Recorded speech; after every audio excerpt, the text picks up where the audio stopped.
Hello, നമസ്കാരം. നമസ്കാരം. ഈ കരളെ കുരുക്കളാണോ? കരളെ കുരുക്കളാണ്. ഞാനിപ്പോ അത് ഓപ്പറേഷനൊക്കെ ചെയ്ത് മാറ്റി. അതല്ല ഞാൻ ചോദിച്ചത്, ഈ കളരി അടി കുത്ത് അടി ഇതൊക്കെ പഠിപ്പിക്കുന്ന ആശാനാണോന്നോ? അത് ഞാന്. അങ്ങനെയുള്ള ഇപ്പൊ അവിടെ പഠിപ്പിക്കുന്നുണ്ടോ? ഇപ്പൊ പഠിപ്പിക്കുന്നുണ്ട്. ഇന്ന് ഫ്രീ ആണോ? അല്ല, ഈ ഒരു ദിവസം പോലും പഠിപ്പിക്കുന്നത് ഫ്രീ അല്ല, പൈസക്കാ. അതല്ല ചോദിച്ചത്, ആശാൻ അവിടെ ഫ്രീ ആണോന്ന്. ഇന്ന് ഞാനിവിടെ ഫ്രീയാ. അങ്ങനെ ഉണ്ടെങ്കിൽ ഞാൻ അങ്ങോട്ട് വരും കേട്ടോ. അപ്പൊ ഞാനിവിടെ ഇതെല്ലാം മാറ്റണോ? അയ്യോ വേണ്ട, ഞാൻ അങ്ങോട്ട് വരും.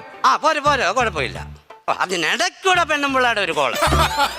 ഹലോ ഡി, നീ പറയുമ്പോൾ ഈ പ്രാവശ്യം കേരളം വിട്ടുള്ള കളിയാ. കപ്പും കൊണ്ടേ ഞാൻ വരത്തുള്ളൂ. രണ്ടുപേരെ നിന്ന് പ്രാക്ടീസ് ചെയ്യിപ്പിക്കുക. അതുകൊണ്ട് ഒരു കാരണവശാലും നീ എന്നെ ശല്യം ചെയ്യരുത് പ്ലീസ്, കേട്ടല്ലോ. ഇവനെന്താണ് പിന്നെയും വിളിക്കും, ഇവന് തരുന്നില്ല കേട്ടാ. എന്താണാവേ? Hello hello. അതെ, കുറച്ചു മുമ്പ് ഞാനാ വിളിച്ചതേ. ഞാൻ വിളിച്ചിട്ട് വെക്കാൻ നേരത്തെ ഓക്കെ പറഞ്ഞായിരുന്നോ? ഇല്ല. എന്നാ ശരി, ഓക്കെ.